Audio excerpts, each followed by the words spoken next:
National Weather Service in Salt Lake City has issued a severe thunderstorm warning for west central Box Elder County in northern Utah until 3:30 p.m. Mountain Daylight Time. At 2:48 p.m. Mountain Daylight Time, a severe thunderstorm was located 26 miles northeast of Manjalo, moving east at 15 miles per hour. Hazard, 60 miles per hour wind gusts and quarter-size hail. Source, radar indicated. Impact, hail damage to vehicles is expected. Expect wind damage to roofs, siding, and trees. Locations impacted include Edna.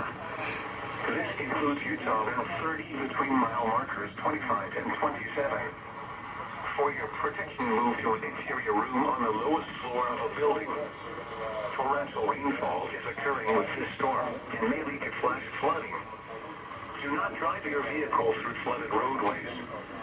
Repeating, a severe thunderstorm warning has been issued until 3:30 p.m. Mountain Daylight Time for the following county: Box Elder, Utah.